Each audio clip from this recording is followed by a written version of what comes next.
for MVG, but and I'm going to leave this on the player characters. If you guys want to keep doing this, you're more than welcome to. I'm happy to continue streaming this, continue raising money for MVG every Sunday. So I'm going to say, Gorman, this is your show now. Alrighty, so now that we have everyone all together, let's just go around the table. Everyone introduce their character and what they look like. Kind of paint a little bit of a picture for everyone else sitting here. You don't have to include any backstory details if you don't want to that you guys have sent me personally. It's entirely up to you what the rest of the party knows about you. But yeah, starting with let's see, Sickle. Crap. Let me pull my sheet here.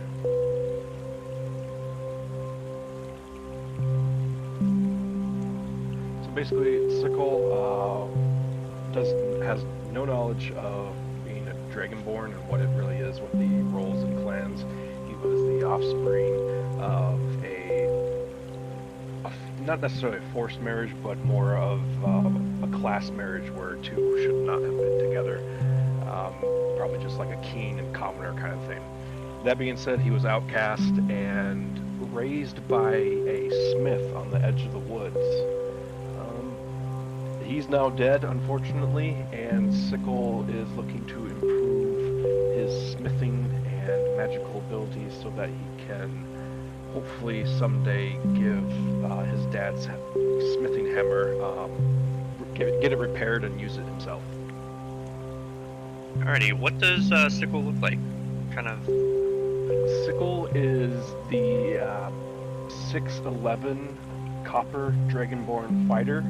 As he's level 5, he's going to be going with the Eldritch Knight. Alrighty. Moving on, Credence.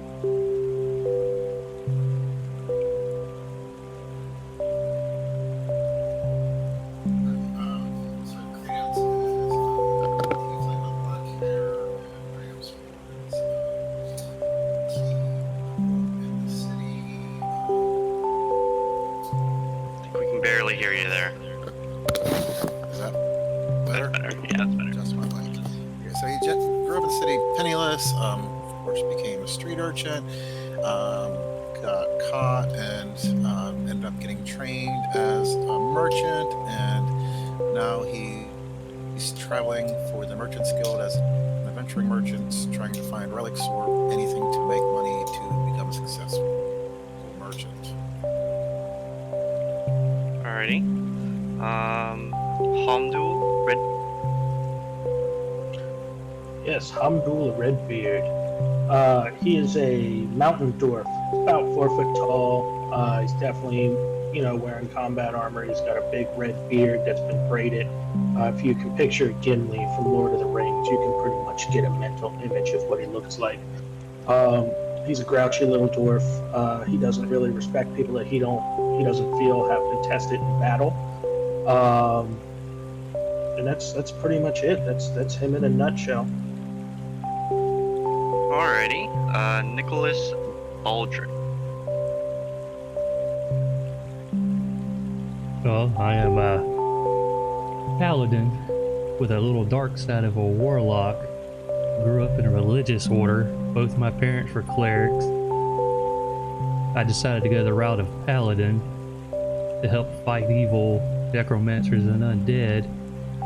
And through tragic events, I was tricked into becoming a warlock, getting evil powers that I try not to use or listen to. What does Nicholas look like?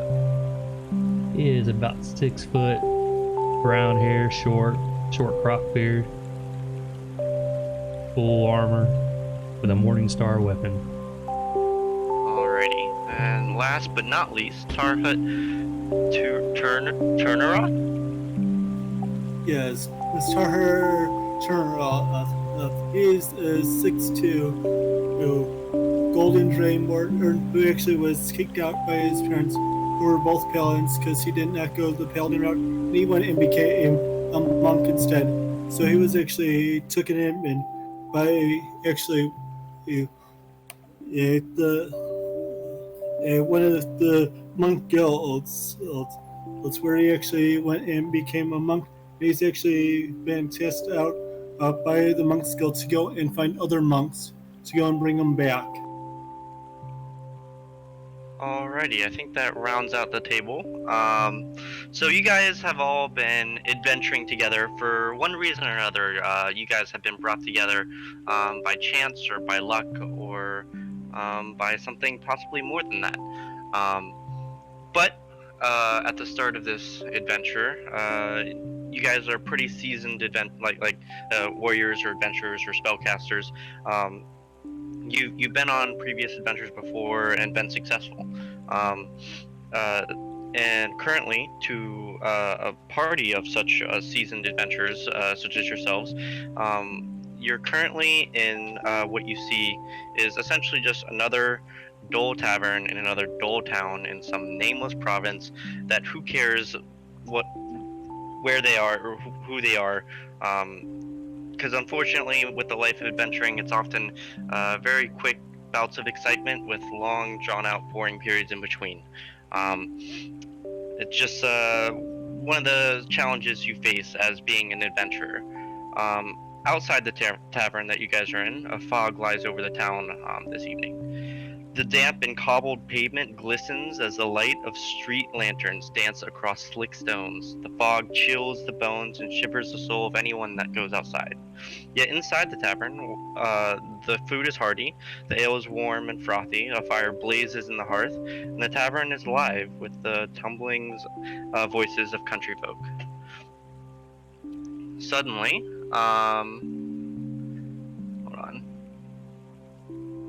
Suddenly, the tavern door swings open, and a hush falls over the entire room.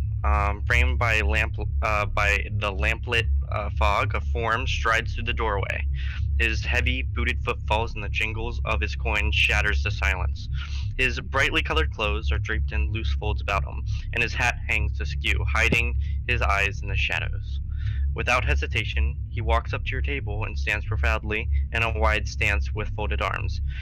In an accented voice, you're not able to pinpoint exactly where this accent comes from, even as well-seasoned travelers as you guys are. This seems especially foreign. He says, I've been sent to you to deliver this message. If you be creatures of honor, you will come to my master's aid at first light. It is not advisable to travel the Svalich woods at night. He pulls from his tunic a sealed letter, and weirdly enough, it's addressed to all of you by name in a very beautiful flowing script. He drops the letter on the table. He says, take the west road from here, some 5 hours march, down through the Svalich woods. There you will find my master in Barovia. Amid the silent stares of the patronage, the gypsy strides to the bar and says to the wary barkeep, fill the glasses, one and all. Their throats are obviously parched.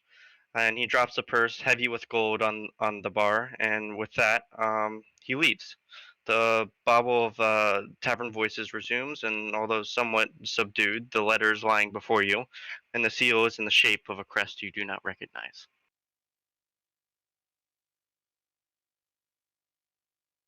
What does the crest look like? I can show you guys. Give me a second. Alright.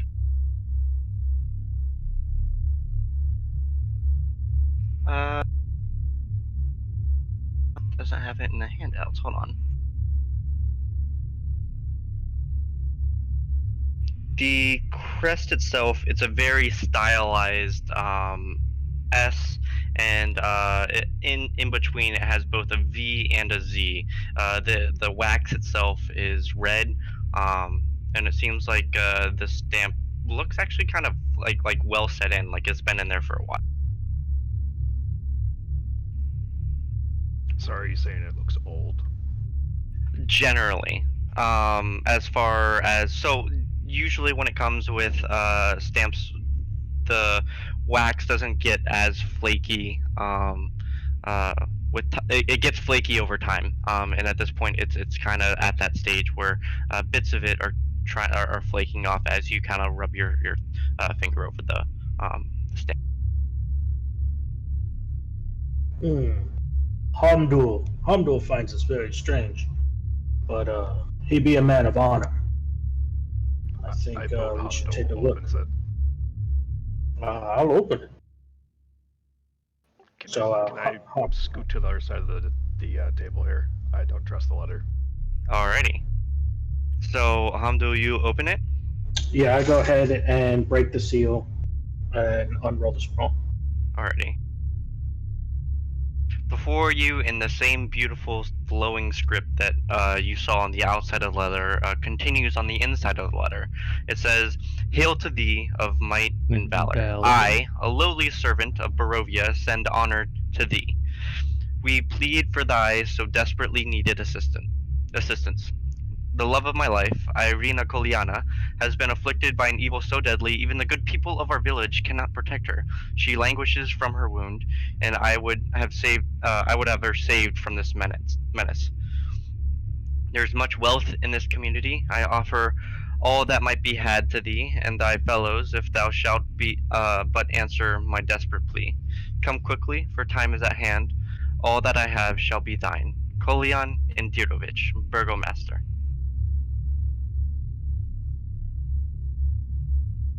I say we go investigate and help. I can make money off of this. Let's go. Let's finish our ale first. I'm with him. Yeah, you guys have already paid for the room for the night. So feel free to eat your fill, drink your fill, and crash the night. You've got a strange gut feeling this might be the last really well-made food that you have in quite a while. Hamdul will enjoy the feast and ale for the night. I eat my food, drink my water, and go to bed. Heck yeah. But the question is what time shall we go step off, though?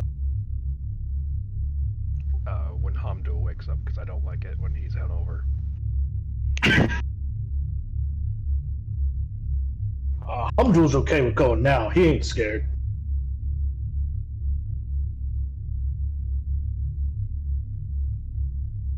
So, are you guys staying the night, or are you venturing out into the darkness against the advice of the man that dropped the letter? Let's stay till sunrise. Yeah, let's stay.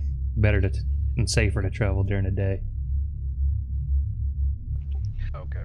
So you guys sleep the night, wake up at first light, ready to rock. You gather all of your materials, everything you think you'll need to assist this town, and How's everybody doing head in off. chat out there?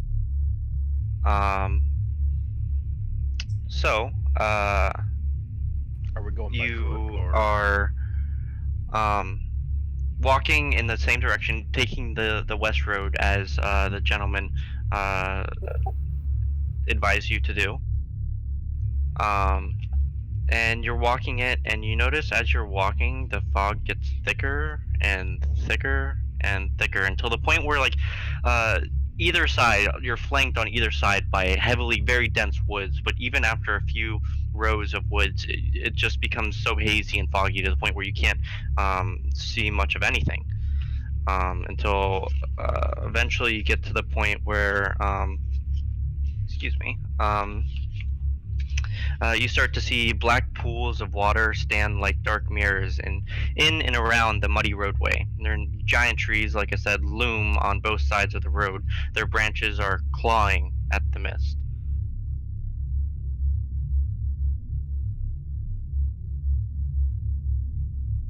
And you guys also feel the fog kind of close in behind you. So the fog is basically localized around us. Do I sense anything evil using my divine sense?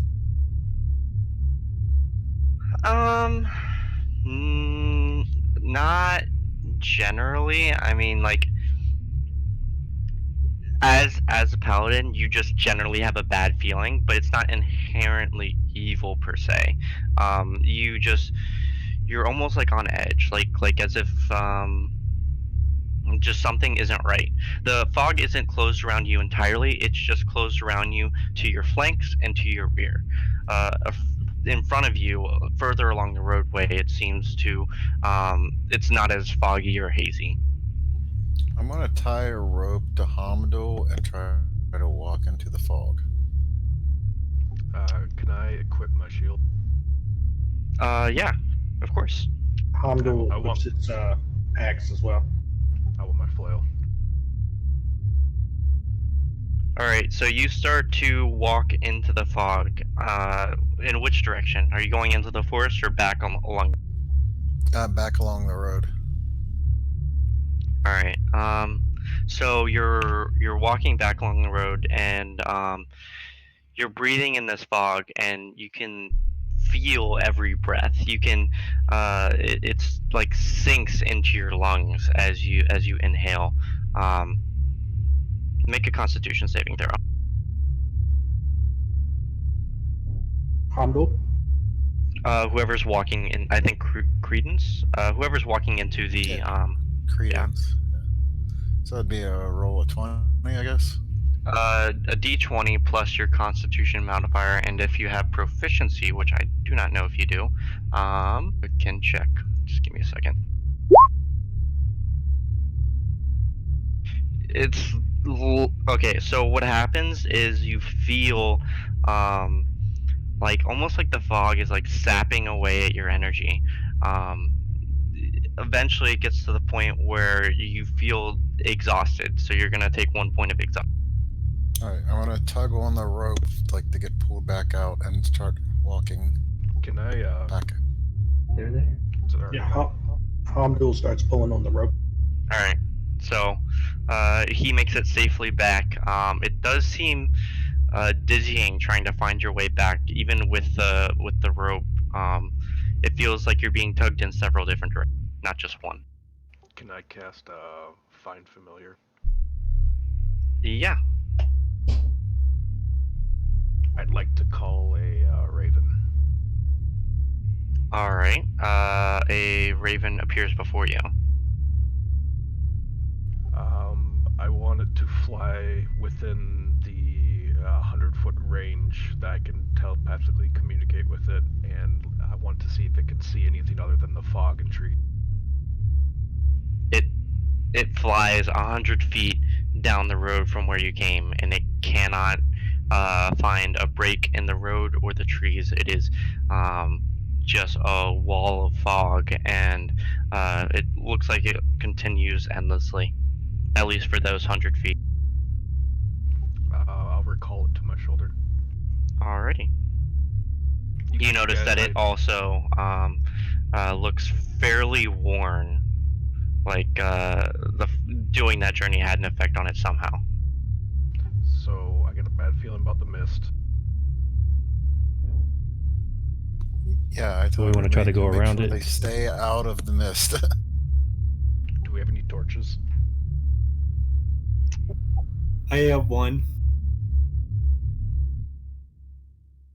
I mean, you don't have to light it, but maybe fire would help against it. I don't know, because we obviously don't know. I mean, there's nothing 100 feet down the road. The Raven says so. Yeah. So did you send the raven back from where you came, or where you're going to? I sent it from where I summoned it next to me to 100 feet out. 100 feet out in which direction, though? Back where you came, or where you guys are walking to? Where we're walking to. Okay, that changes things. I thought he was going backwards. So, going forwards, he's able to see that the fog continues. It doesn't seem until eventually you see kind of like a break in the fog, and you're before a large set of A large set of what? gates. I have the Raven land there and wait for further. Okay. So there's gates now. We can make it to the gates. Abdul says, let's go to the gates. All right, Yeah, let's so push through.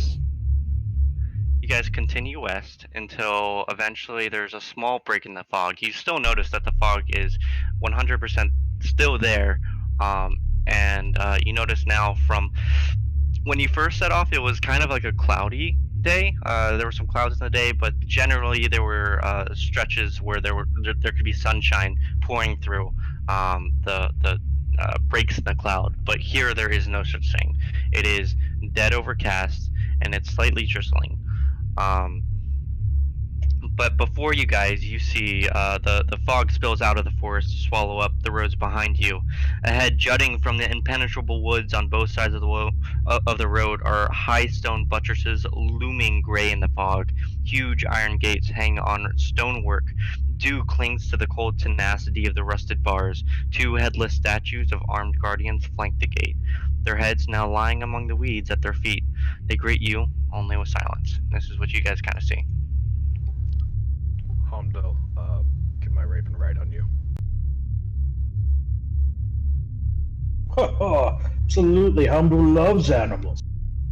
Okay, I have my raven ride on Hamdel's head. Alrighty. You guys do notice that the gates at this point are closed. So I'm gonna hazard a guess and say we're probably here. This is where we're gonna make bank. But we gotta figure out how to get the gates open. Is there any like sigil or seal that might indicate that who this area belongs to, or who governs this land? Above the gate, there is a similar seal as to what was emblazoned upon the letter that you guys had. And as you step forward to get a closer look at that seal, you notice that the rusted gates screech open, almost as if they were expecting you.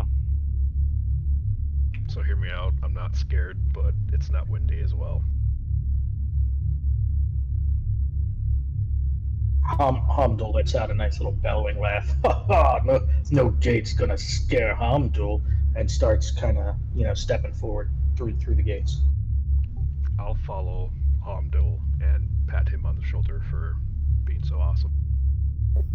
I'll go and follow and right behind. I'll bring up the rear. Alrighty. So you guys are Ready. Alright. So you guys are on your way, and as everyone makes it through the gate swings closed with the same rusted, screeching sound of iron upon iron, and they close with a sense of finality.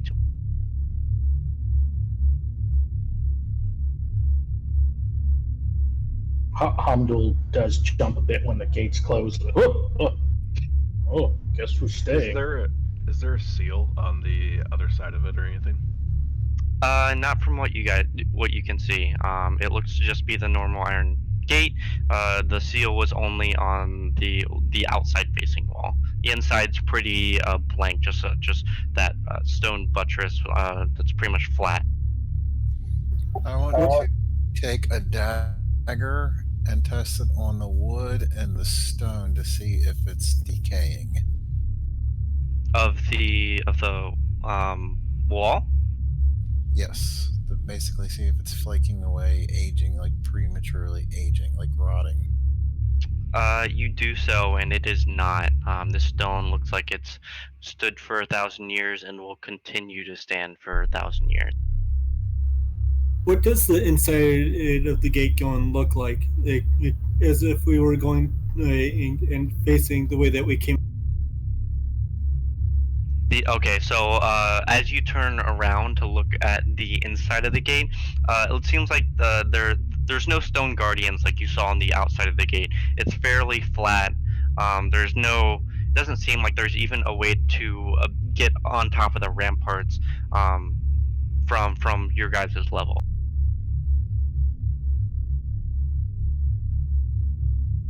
I want to try to open it up. Open the gate. Yeah, the gate, just to pull on it, push on it, see what happens. It does not seem to move.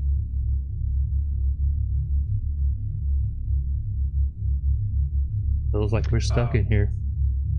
Right. Can I use the bottom of my shield to make marks from the gate to the front door? Yeah. Like scratches, basically. You're doing this on the road itself. Yeah, to the front door of the mansion. Of them, so that you don't see a house. Yeah, the road. Sorry. Okay, yeah. All right, yeah, that's fine. I'm gonna leave those there in case we need to leave fast, quickly. Alrighty, so you guys are continuing west along the road. Hamdul says onward. Follow all the guts. Yeah, just follow everybody. So as you continue walking, you hear the sounds of the howling of wolves, the cawing of ravens, which break the silence that kind of accompanied you up to this point. And it's almost a relief as you hear sounds of other life aside from yourself. There's towering trees whose tops are lost in the heavy gray mist that blot out all but a death gray light. The tree trunks are unnaturally close to one another, and the woods have a silence like when there isn't those breaks of life. In between those are like very, very deathly silences. And everyone make a perception check for me.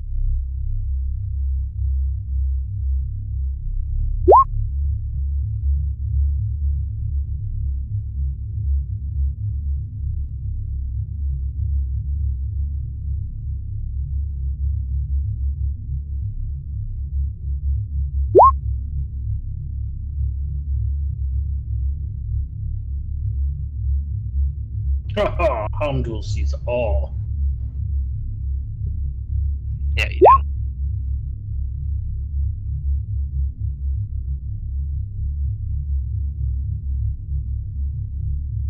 That was mine, 11. Alright. Wait, on two more? Oof, that one. You can see that you're in a forest. That's good.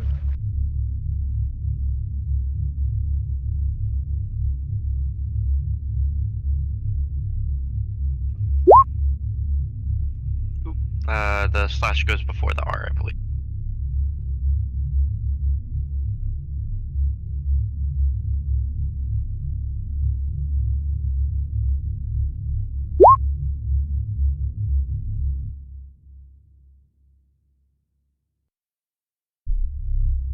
Alrighty, so Hamdul and Nicholas, both of you catch the scent of death upon the air.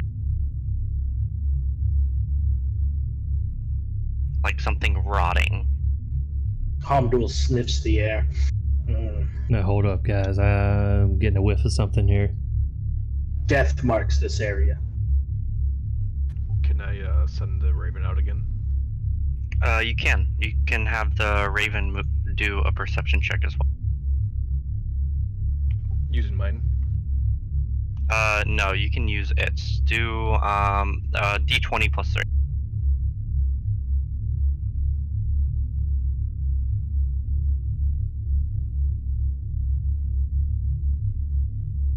Whoops.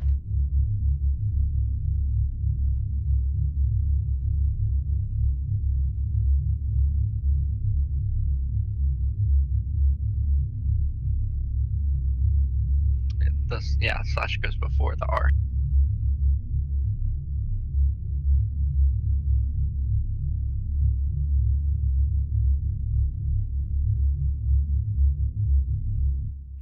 So the fog proves too thick for the Raven, but Hamdul, you're able to pretty much feel like you could track this smell down to a specific source. Cool. Also, does the mist seem to be closing in behind us, kind of forcing us in a direction like it was before the gates? Not really, no. Okay, just seems a normal mist now, but the woods It's are still quiet. thick. Like, it's still like a heavy fog, but it's not. It doesn't seem to be almost following you. It's the same kind of level of visibility that you're getting everywhere now, rather than an rapid decrease of visibility behind you. All right, and I can follow the toucan salmon and follow the stench. Yes. Awesome.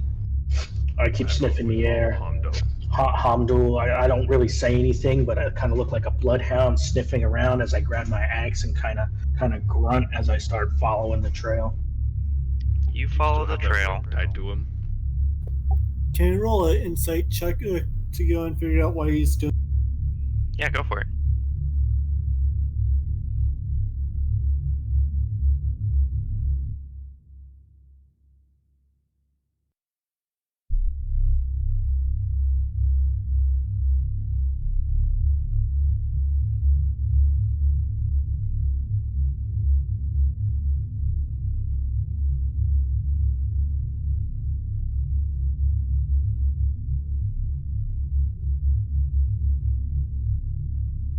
So yeah, just slash before the R.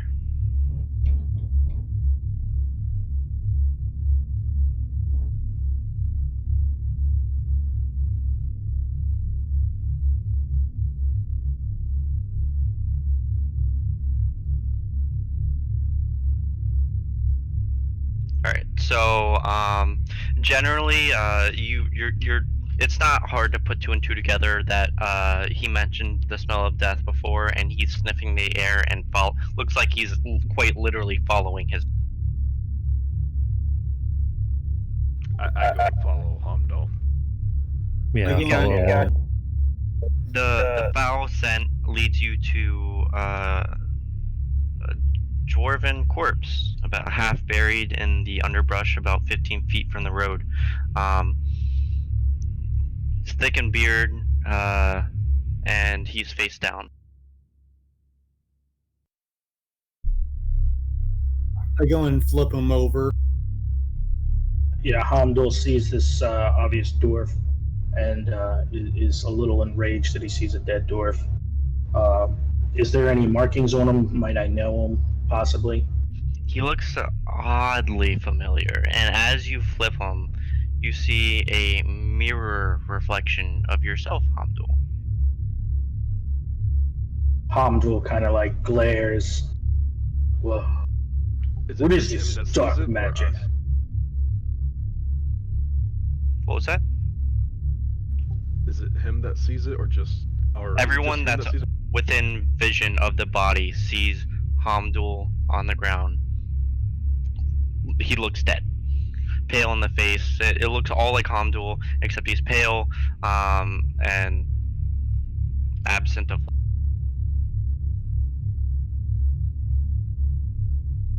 I get the feeling something evil and powerful is working these woods. Hamdul. Ooh, Can what I is use what with is Edge dark to see magic? if it actually is dead? Use what? Sorry. Speak with dead. Ooh, good. You could.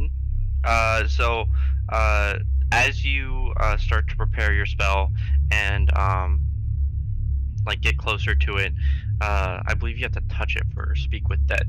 And as you touch it, it turns to dust, the body, and seems to drift away in a wind that's absent to your senses. I don't like this. I'm not on board anymore. Everybody stay alert. Can I send the Raven like 15 feet up in the air to do like a 20-foot circle? Yeah. You do so. Make another perception check with the Raven, so 1d20 plus.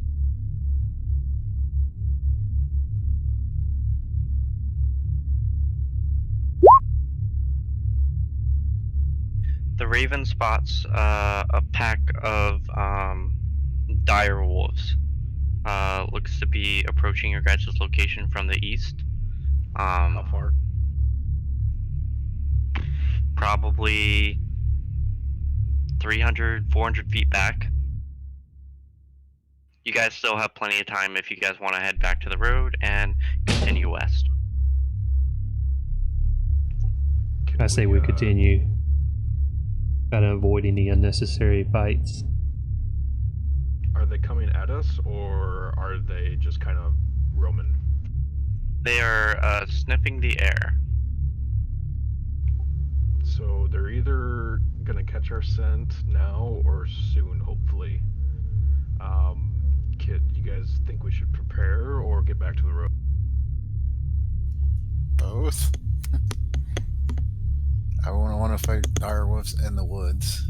Road would be better visible.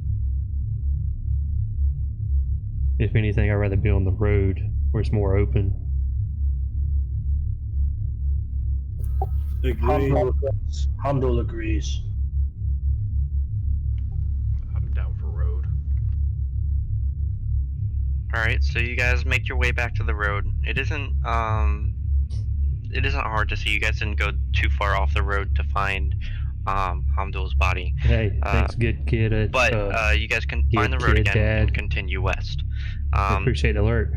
You guys are making your way west and eventually everybody come doing? to a large clearing in the woods. You've reached the edge of the forest, and it is I'm sorry a if I large catch everybody. I'm kind of like plain engrossed in before you. everything. To the left of you Trying to keep up. is you can hear it but not really see it because of the thickness of the fog, but you can hear the river, a river flowing to your left, on the left hand side of the road, to your guys' south. But you guys are continuing along the road, and eventually you guys get to a point where you can see in the fog ahead of you. It looks to be almost like two smaller children before you. And they haven't noticed you yet. It looks like they're not facing you. They're about 150 feet out. What are they doing? That's not creepy at all. Make a perception check.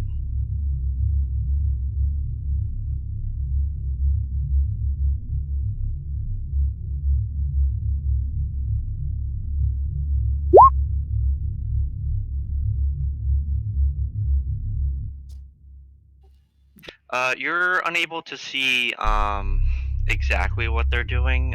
You do hear a soft whimpering on the.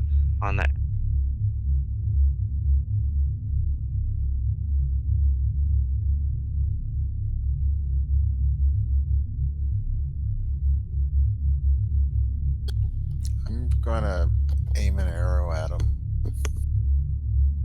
Okay. You do recognize these as children, by the way. I start walking forward slowly. I don't care. On guard. And start yelling at the kids. Like, hey kids, Alright, hello. As you do it, you see both of them quickly turn around, and you catch their eye. One of them is a small boy. The other looks to be an older, but still a kid, girl. The boy seems to be crying rather profusely, and the girl is trying to comfort the boy. Do you approach? I approach, but I'm on guard. Got my shield ready, looking out for danger. I ain't going near him. Hamdul approaches as well. Has both his hands on his great axe, but kind of uses them to lean nonchalantly to be non-threatening to these children. I'll approach as well and do shield wall. Okay. I'll go in and approach, but I'm also going to be watching behind us to go make sure that nobody's trying to sneak up behind. Okay. So you've got the rear, and Credence is covering your guys' flanks, I suppose, from far back.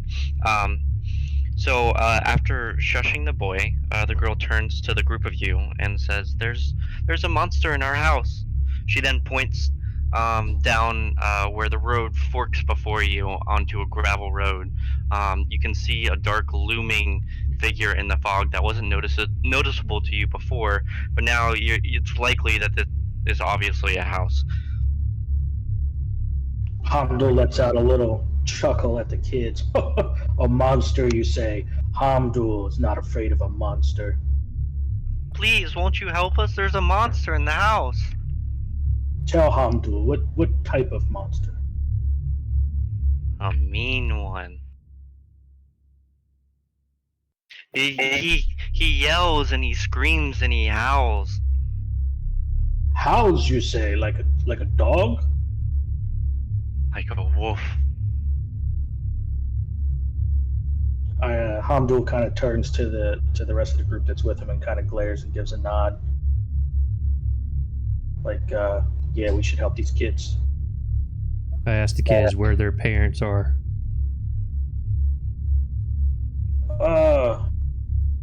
Kids, what are your names? The girl says, "My name's Rose and this is Thorn." I'm Hamdul. Where are your parents? We haven't seen them in a while.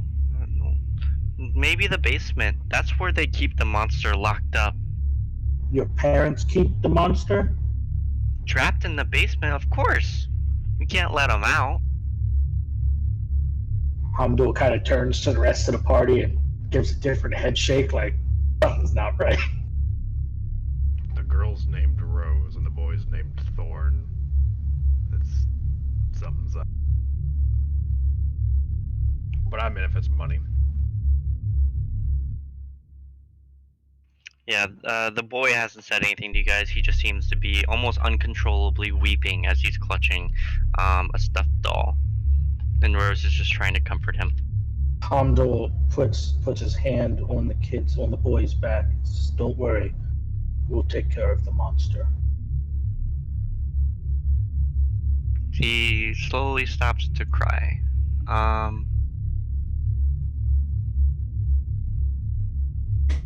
So yeah, Hamdul kind of stands up and turns to the rest of the group and the guys that didn't follow. I kind of wave them over, and I take my great axe and I kind of point it towards the house and start walking towards it. All right, and this is just for the record. What they look like, the two children. Oh, yeah, it's not creepy. Yeah, So- not creepy at all. You take the fork in the road, and the fog clears before you and thickens behind you, in a similar manner that it did when you first arrived in this dark and creepy land. Before you is a tall brick row house that has clearly seen better days. Its windows are dark, it has a gated portico on the ground floor, and the rusty gate is slightly ajar. The houses on either side are abandoned. Or, sorry, there is no houses on either side. I apologize. That's all. Before we go any further, can I weapon bond with my flail? Are you talking about tuning it? The Eldritch Knight weapon bonding to create a magical bond between the weapon and myself, so I can't be disarmed unless I'm incapacitated. Okay, how long does that last? An hour. Okay, yeah, go for it. Awesome, thank you. And For 1 hour, I glare and stare at my flail, and when I'm done, I snort a small belch of acid out and pick it up and put it in my pocket. Hamdul kind of giggles. "Ooh, I see you have indigestion from the tavern food as well." It wasn't the greatest. I don't know how you stomach it. I'm a dwarf. I Copious amounts of stomach alcohol. everything. Shall we? Shall we enter this house? All right. So before you guys, you should see essentially the first portion of the house. I got a black map. No tokens. Scroll down. You got a black map. Oh, there we go. That helps. Scrolling down. Check. Yeah. All right. Everyone can see. Yep. Alrighty. So, with this, also keep in mind where you guys move your tokens. I assume that's where your character is moving in the game. So be careful with that.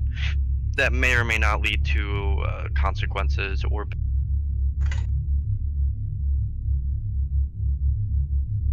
So who's what are you guys doing? So that's I assume that's like the gate. Yeah, so this is the rusted gate before you that is slightly ajar.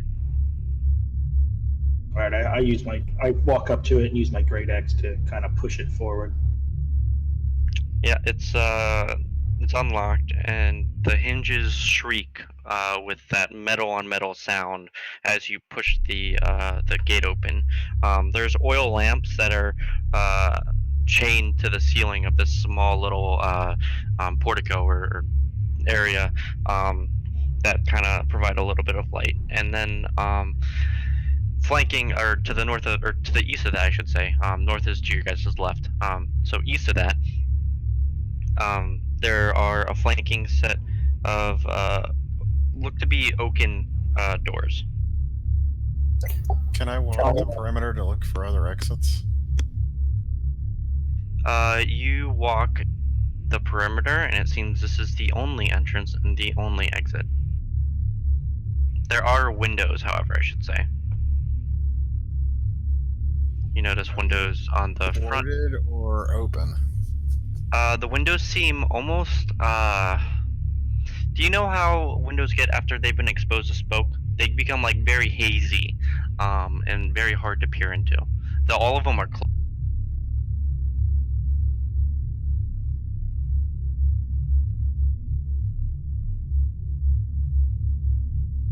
Can I have say my, we go Raven in. Fly up and peek. Peeking at the windows? Yeah, can I have the Raven fly up and peek? At the window, for sure. Yeah. Once again, it looks like there's a lot of just smoke damage for some reason or another, on all of the windows.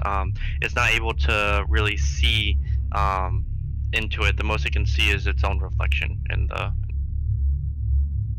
Meanwhile, Hamdul's kind of like jumping up, trying to look into the window as chainmail's clinking together. You know, too short. Says, "Ugh, I see nothing." Hamdul, you believe you see something, Oh, I do. and then you realize it's your own reflection. Thought it was too handsome. To be fair, we thought Tomdo died a little bit ago too, so. Are we sure you're not a zombie? Even in death, Hamdul looks beautiful. Does he still have the rope tied to him? Is this the right Hamdul?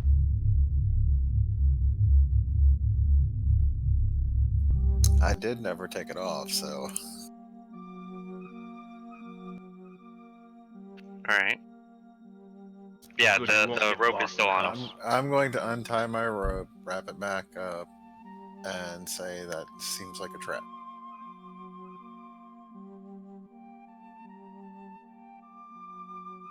It seems like a trap, but I think there's always money in traps.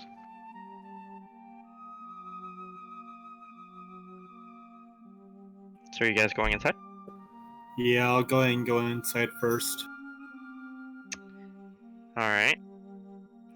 You go inside, and do you push open these oaken doors? I push it open with my quarterstaff. They are unlocked. So inside, you can see, it looks to be a foyer of some kind. The wallpaper is like a deep red, with different depictions of a windmill all across. And on the right-hand side, you see several portraits, um, two of which, or some of which, depict like stony-faced aristocrats, and the uh, others are kind of once again that same stylized um, uh, golden windmill on like a red field, and in the middle you see a shield with that same kind of symbol that it's almost like a coat of arms. I go and call back what I can go and see to the rest of the group. Does there appear to be any pictures of the kids that we just saw? Not on the wall. These are all grown adults. Okay. I switched to short sword and dagger, or just short sword actually. Okay.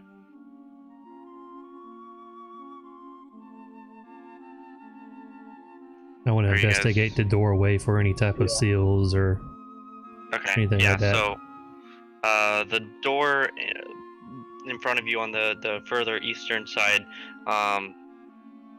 is another set of oaken doors that looks very similar to the ones that you just went through. Or sorry, these ones are I misspoke. These are mahogany framed double doors, and they have a set of panes within them that are of like stained glass.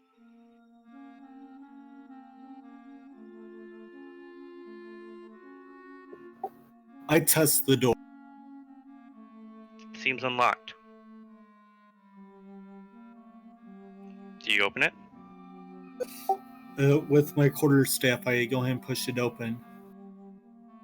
Alrighty. Before you is a wide hall that runs kind of the width of this house.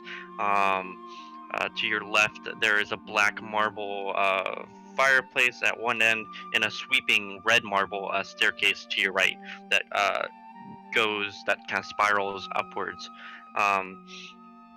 Mounted on the wall above the fireplace is a long sword with a windmill cameo worked into the hilt. And the wood-paneled walls are ornately sculpted with images of vines, flowers, nymphs, and satyrs. And the decorative paneling follows the staircase as it circles upward to the second floor. I go in and try to go take off the longsword from the wall. You do so. It just looks very, very nicely made. I go in and hand it to the dwarf to see if he could go and possibly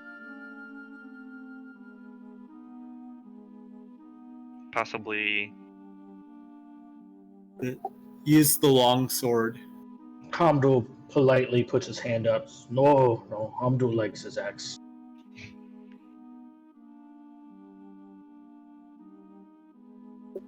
All right. I mean, I'll sell it. You guys take it? Yeah, I go in and take. Alrighty.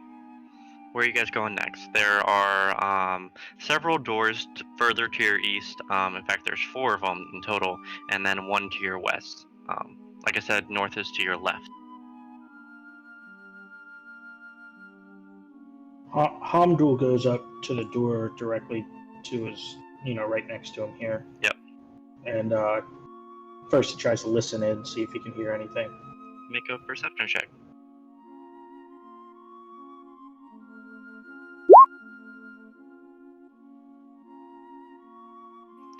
You put your ear to the door, and you believe you hear the faint crackling of flame.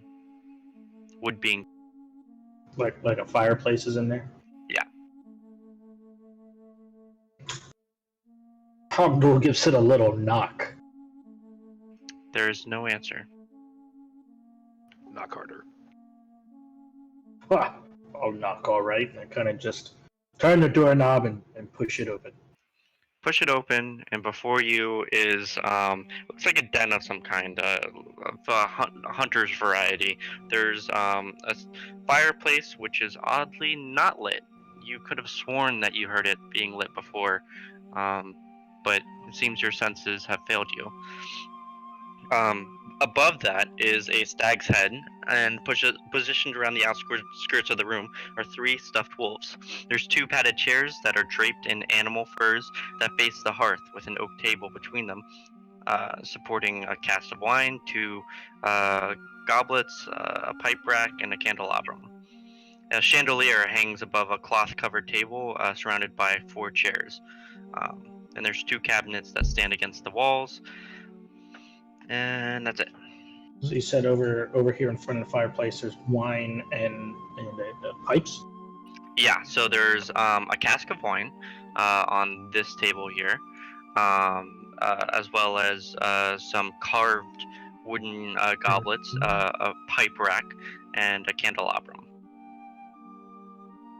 Hamdul takes a look and tries to find the most ornate pipe there and kind of takes it as his own. Okay, you pocket the pipe. Search this cabin. The one to the north. The north cabinet, you open it. Inside is looks to be a small box and an assortment of wine glasses. Can I roll to see and see if I can go hear anything from either of the 2 doors over here? Which 2 doors? Can you ping them?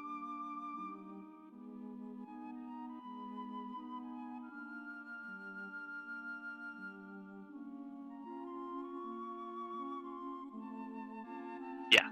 Roll perception.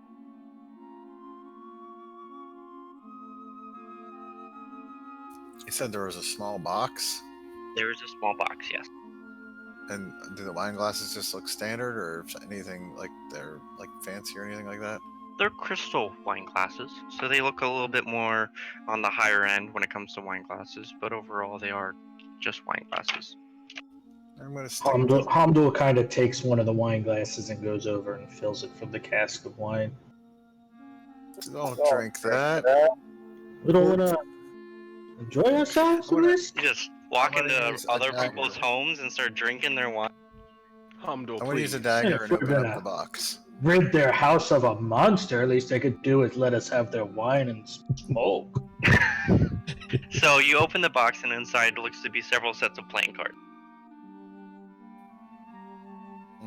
Playing cards, you said? Correct, playing cards. I'm gonna- Hamdul, you drink the wine. As you pour it, you recognize it's a red wine, and you drink it, and it tastes extremely expensive. And even though you're not like a crazy wine person, you're more of an ale person. You know your alcohols, and this just by tasting it tastes expensive.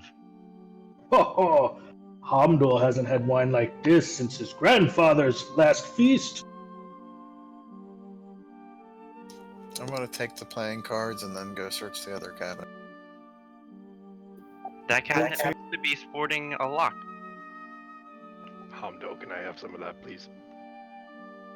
Haha, absolutely. And I hand the wine glass over. Can I Bunch of pick the lock? alcoholics. Roll. Are you perfect? Yeah. Roll a dexterity check. I'm gonna drink and watch this guy. See if he can pick it. 14 for perception. For your perception. So Yes, you put your ear on the wall, and it sounds like you can hear the sound of like eating going on, like silverware, the low murmur of conversation, and just the general sounds of dinner. You're 12 dexterity or 4 dexterity, whichever that is. It seems like this. My roll is 12 and my dex is 15. I just clicked that way. Okay. So you are able to successfully unlock the cabinet with some rudimentary thieves' tools, I presume that you have. And inside it holds a heavy crossbow, a light crossbow, a hand crossbow, and 20 bolts for each weapon. I say that we may have some company over here. I will put the hand crossbow on my belt and strap the light crossbow to my back and take the bolts for you. Okay. I'm gonna give Hamdol his glass back and go find out what the issue is. I take the glass real quick, get another fill of it, and swig it down, and put the glass back, and follow suit. But I make sure I